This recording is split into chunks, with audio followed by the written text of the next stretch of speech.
Saat ini kita telah bersama dengan Wakil Ketua Panitia Milad Pondok Pesantren Sidogiri, Ustadz Ali Ahmad. Ya, benar, Pak. Dan narasumber kita, ini Ustadz Saiful Ulum, alumni Pondok Pesantren Sidogiri. Tentunya terkait dengan tema istimewa ini, kita ingin mengetahui hal banyak dan agar nanti perhelatan milad ini menjadi hal yang istimewa juga. Tuh, Pak. Tema yang disosong oleh panitia milad saat ini adalah urgensi sanat dengan moto taat bersama. Tentunya dengan tema yang istimewa, prosesnya perlu juga diketahui agar tahu bagaimana sih tema ini kemudian muncul dan diangkat menjadi tema milad tahun ini. Ini Ustadz Ali mungkin bisa kita itu lebih tahu bagaimana terkait dengan proses tema ini kemudian muncul dan dijadikan tema milad tahun ini. Oke, terima kasih Pak Furqon. Kita cerita ya, saya cerita sharing dengan munculnya tema Milad 288 ini bagaimana. Dari awal pertama kita pelantikan, alhamdulillahnya kita sudah mempunyai ketua yang berpengalaman di Milad. Karena ketua kita pada tahun ini adalah wakil ketua tahun lalu. Jadi punya gambaran banyak atau pengalaman banyak tentang Milad.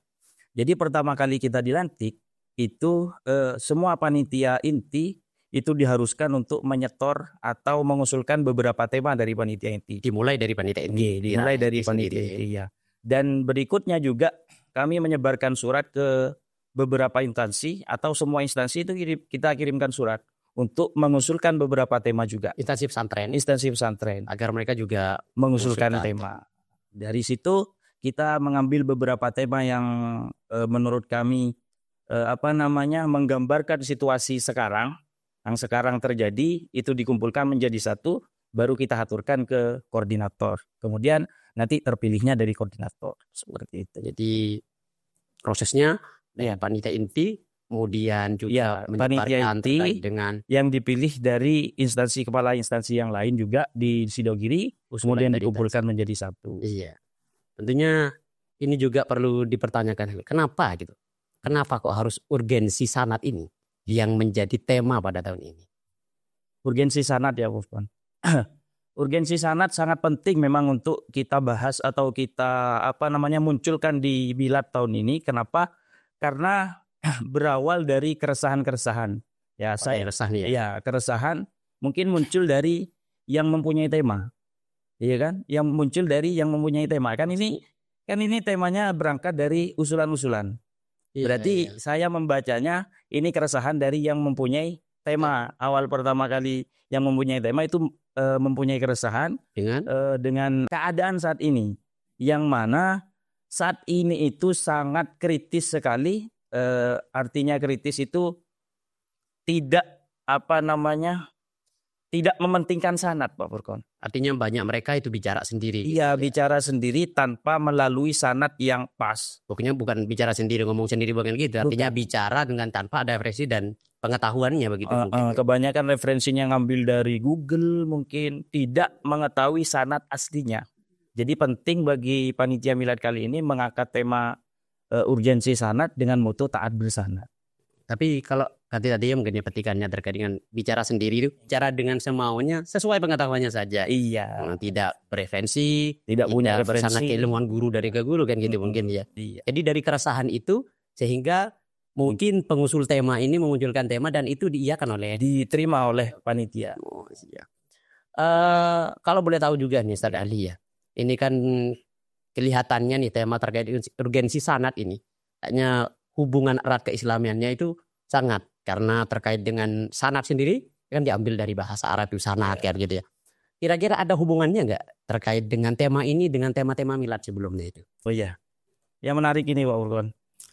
Kemarin juga pernah disinggung sama ketua juga bahwasanya tema taat bersanad ini juga menjadi akhiran dari trilogi tema-tema milad sebelumnya dari 286, 287 dan 288. 286 itu temanya keberkahan dengan moto taat itu indah. Ya, taat itu indah. Jadi temanya keberkahan, motonya taat itu indah. Terkait ketaatan ya. Terkait ketaatan, kemudian ketika kita taat kepada Allah, maka hidup kita ke belakang itu akan indah. Akan indah. Gitu. Kemudian yang 287 teladan salaf. Ya, teladan salaf. Dengan artian teladan salaf itu mengajarkan kepada santri-santri agar tidak selalu mengikuti pengajarannya, tidak mengikuti tradisi salaf terus, tapi harus mempunyai inovasi-inovasi yang tidak yang tidak keluar dari jalur salaf. Jadi inovasi tetap ada, tapi tetap di rel yang benar, tapi tidak menyalahi terhadap arahan salaf. Gitu. Kemudian yang terakhir, taat bersanad atau motonya taat bersanad dengan tema urgensi sanad. Jadi hubungannya itu adalah trilogi dari tahun-tahun sebelumnya. Iya. Jadi seakan-akan ini menjadi puncak terhadap tema-tema yang sebelumnya. Iya. Terkait dengan ketaatan, taat itu indah, dan teladan salaf. Kemudian saat ini adalah urgensi sanad. Iya. Mungkin kita perlu juga lebih tahu mungkin ya terkait dengan sanad, karena kita mungkin belum mengerti juga urgensi sanad, kemudian taat bersanad dengan mutu itu tadi. Maka mungkin perlu kita ketahui dulu terkait dengan sanad ini. Mungkin kita bicara dulu dengan Ustadz Saiful Ulum terkait dengan sanad. Di keilmuan sendiri, arti sanad itu sebenarnya apa gitu? Iya. Kalau kita bicara tentang sanad, maka tentunya ini tidak akan pernah lepas dari kajian mustalah hadis. Nah, jadi begini, sanad itu silsilatur rijal al-musilah bil matni kalau kita lihat di kajian ilmu hadis. Jadi mata rantai guru, rawi yang mengantarkan kepada matan. Jadi kalau bahasa sederhananya, sanad itu ya guru. Sanad itu guru. Ya guru. Makanya di mustalah hadis itu kan ada istilah isnad, ada sanad. Tapi kalau isnad itu kan hikayatu thoriqil matni. Cantolan. Jadi menyampaikan mata rantai matan ini. Seperti halnya pernyataan seorang muhaddis, haddasana fulan, qala haddasana fulan. Pernyataan semacam ini namanya kan isnad. Tapi masing-masing individu, yaitu rawi yang membawa hadis ini sampai kepada rawi dari Rasulullah Shallallahu Alaihi Wasallam, itu namanya sanad. Sanad. Jadi kalau kita bahasa sederhana ya guru. Nah, guru. Sanad. Jadi bahasa gampangnya sanad itu ya, guru. Silsilatur rawi gitu. Kemudian begini Ustaz, terkait dengan sanad ini. Kira-kira kepentingan kita nih, utamanya kita thalibul ilm ini, untuk sanad ini apa? Kan terkadang kita tuh beranggapan bahwa ilmu kita ini cukup nih untuk bisa disampaikan kepada orang. Ngapain sibuk ngurusi sanad gitu. Karena terkadang memang yang disampaikan kita itu benar, ngapain urusan sanad gitu. Maksudnya begini ya. Jadi urgensitas sanad, apa pentingnya kita mengetahui mata rantai keilmuan yang kita peroleh saat ini dari guru kita, terus guru dari gurunya sampai kepada baginda Nabi Sallallahu Alaihi Wasallam. Begini, kalau kita lihat dari pernyataan ulama, sanad itu kan sebagai penghubung kita dengan Allah Subhanahu wa Ta'ala. Jadi tanpa guru kita tidak akan pernah mendapatkan informasi keilmuan yang dibawa oleh Rasulullah Sallallahu Alaihi Wasallam. Sehingga Imam Nawawi itu mengatakan guru dalam agama ini orang tua. Di samping orang tua itu uslah bainahu wa baina rabbil alamin. Jadi sebagai tali penghubung antara kita dengan Allah Subhanahu wa Ta'ala. Maka sangat penting baik itu bagi seorang muallim ataukah sebagai muta'allim untuk mengenal sanad keilmuan yang dia miliki. Namanya orang tua. Bukan hanya orang tua fil jasad. Orang tua itu kan ada orang tua fil jasad, ada orang tua fil ruh. Guru ini orang tua ruh, orang tua jiwa kita. Nah, kata Imam Nawawi itu, fa inna suyukhal insani fid din itu aba'uhu. Fa inna suyukhal insani itu ini gimana kata beliau?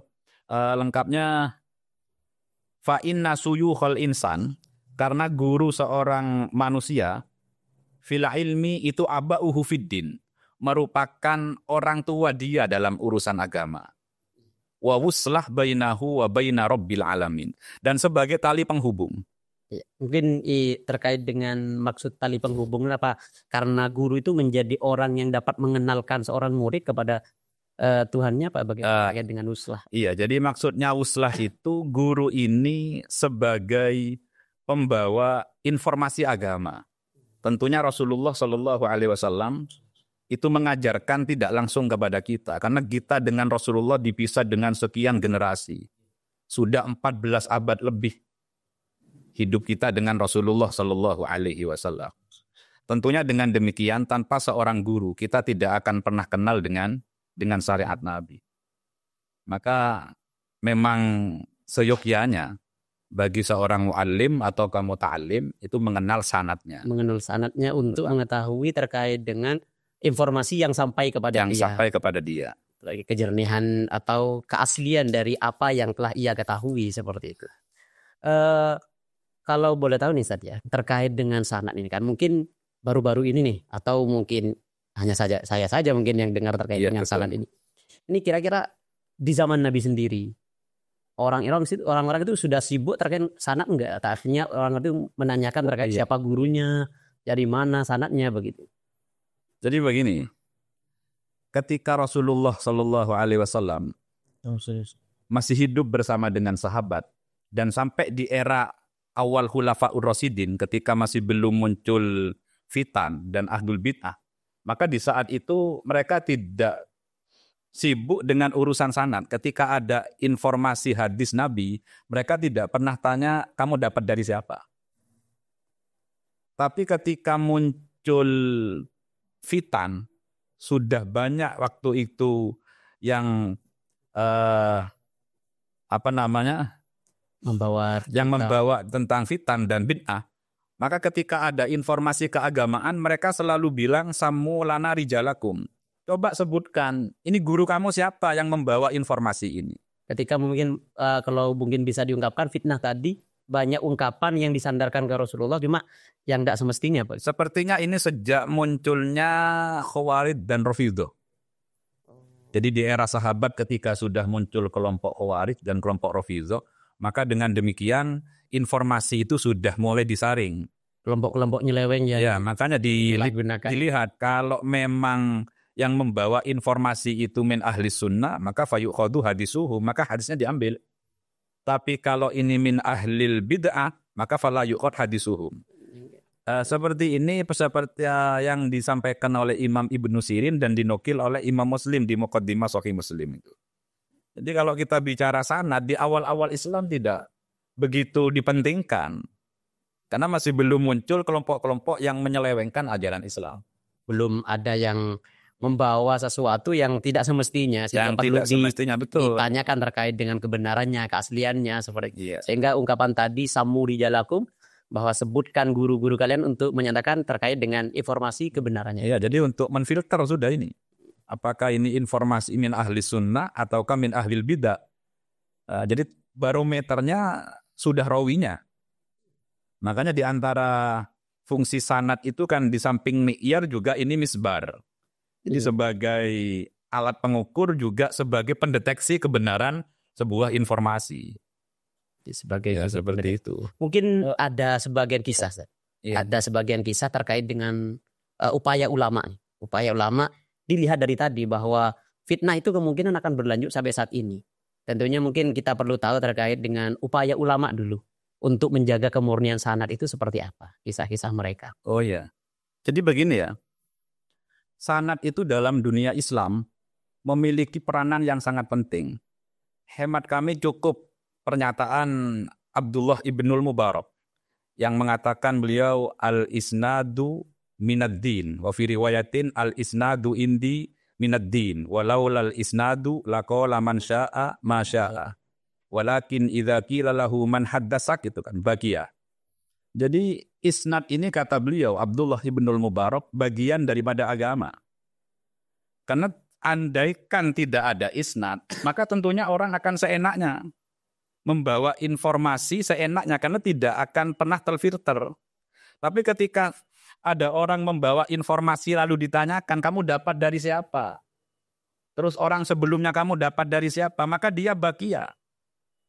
Ai bakia mungkotian, dia tidak akan bisa berkutik ketika itu merupakan hal yang palsu.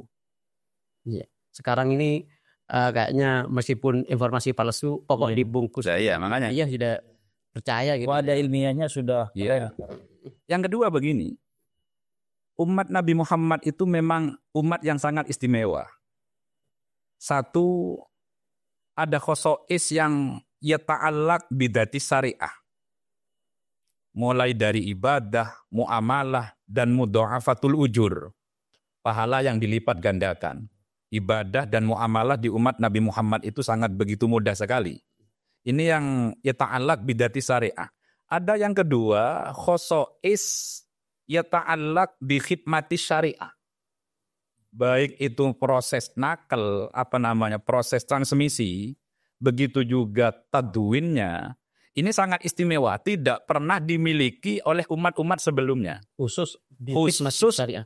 Ini khosois yang berkaitan dengan khidmatus syariah ummah Muhammadiyah ini. Apa di antara sanad ini? Jadi sanad itu merupakan khosois umat Nabi Muhammad. Makanya ulama ketika sanad ini sudah mapan, kitab-kitab hadis sudah tertadwin di masa a'immatul muhaddisin, di zamannya Imam Bukhari, juga Imam Muslim, Imam Abi Dawud, maka pasca itu sanad bukan tidak lagi diperhatikan, tidak. Justru ulama meneruskan tradisi tentang sanad ini. Walaupun hadis yang palsu dengan hadis yang sahih, dengan hadis yang dhaif atau hasan, ini sudah bisa dipilah dengan adanya kitab-kitab para a'immah tadi itu. Akan tetapi karena ini merupakan khosois, maka sampai kapanpun oleh ulama akan selalu terjaga. Karena merupakan khosois umat. Karena ini merupakan khosois ummah Nabi Muhammad. Makanya tadi kita singgung itu, jadi khosois umat Nabi Muhammad ini ada khosois yang berhubungan dengan datus syariahnya, ada khosois yang berhubungan dengan khidmatus syariah, baik itu nakalnya, tadwin dan lain sebagainya. Ya, makanya ini akan selalu terjaga oleh ulama. Yes. Sempat kita tuh dengar terkait dengan upaya pengambilan sanad mungkin. Tapi kalau saat ini cerita ini kemungkinan dianggap bagi kita itu kok sampai begitu nih, tidak dipercaya. Apakah memang benar Zat, terkait dengan sebagian ulama itu untuk menyambung sanad? Mungkin kita bisa katakan ini menyambung sanad. Mereka tuh bahkan menyamperi atau pergi ke tempat ulama-ulama yang sangat jauh, kadang perjalanannya 2 bulan, 3 bulan untuk mencari sanad. Apa memang ada cerita-cerita yang seperti itu yang kadang oleh orang sekarang bentuk yang seperti ini itu diingkari? Bukan ada, tapi banyak. Coba kita lihat di pembahasan tentang Rihlatul Muhaddisin, perjalanannya ulama-ulama hadis untuk menemui seorang rawi. Jadi bukan ada, tapi itu banyak. Bahkan begini ya, dalam syariat Nabi Muhammad ini, jangankan hal yang sangat urgen, itu hal yang sangat kecil sekalipun akan disampaikan oleh ulama secara bersanad. Saya sangat menarik di Tarikh Madinah Dimisko, karya Al-Imam Ibnu Asakir itu. Jadi coba ini saya baca sanad yang beliau tampilkan dari Imam Ibnu Asakir ketika ingin menjelaskan tentang alam kunyahnya Imam Zuhri. Jadi Al-Imam Muhammad ibn Shihab Az-Zuhri itu kunyahnya siapa? Lah ini urusan kunyah saja. Urusan nama ini disampaikan secara bersanad. Apalagi hal-hal yang sangat penting terkait dengan agama, urusan syariat. Jadi beliau mengatakan, Haddasana Abu Bakar Yahya ibnu Ibrahim. Akhbarona Nikmatullah ibnu Muhammad. Haddasana Ahmad ibnu Muhammad ibni Abdullah. Haddasana Muhammad ibni Ahmad ibni Sulaiman. Akhbarona Sufyan ibnu Muhammad ibni Sufyan. Haddasanil Hasan ibnu Sufyan, haddasana Muhammad ibnu Ali, an Muhammad bin Ishaq, qala sami'tu Aba Umar ad-Darir yaqulu Muhammad ibnu Syihab Abu Bakrin. Bahwa kunyahnya Al-Imam Muhammad bin Syihab Az-Zuhri itu Abu Bakar. Coba bayangkan, hanya ingin menjelaskan alam kunyah saja, ini berapa kalimat yang dipakai. Jadi kalau kita tulis berapa baris ini sudah. Hanya untuk mengetahui alam kunyah. Tahu alam kunyah. Ustaz Ali saja kesebut namanya tadi, Sulaiman aja saya senyum. Bukan, tadi sampean itu Ahmad Ali. Oh iya. Yang asli kan Ali Al-Wahab gitu. Iya. Soalnya di sana tadi ada Sulaiman. Ya, itu ya. Jadi terkait dengan Nama saja untuk kunyahnya, ini ulama perhatiannya luar biasa. Perhatiannya sangat luar biasa. Apalagi sangat tidak tepat hemat kami, apa istilahnya ya. Kalau ada orang yang bilang bahwa sanad tidak penting. Iya.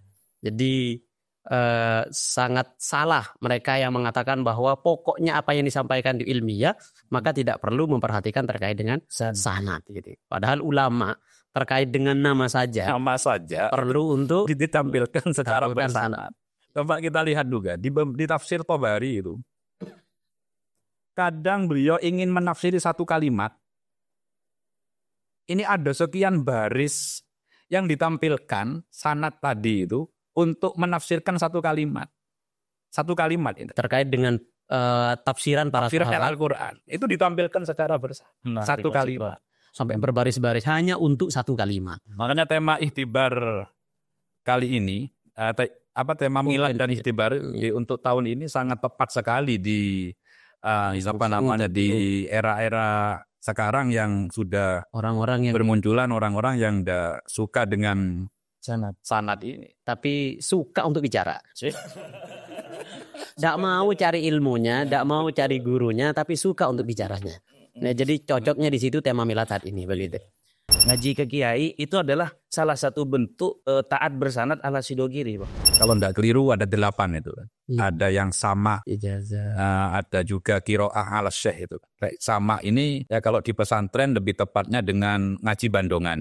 Ngaji bandongan. Jadi disinilah letak pentingnya sanad. Khawatir ada apa istilahnya? Ada pengkaburan. Iya. Makanya kita di dalam mengaji atau bersanad di media sosial ini kan harus bijak.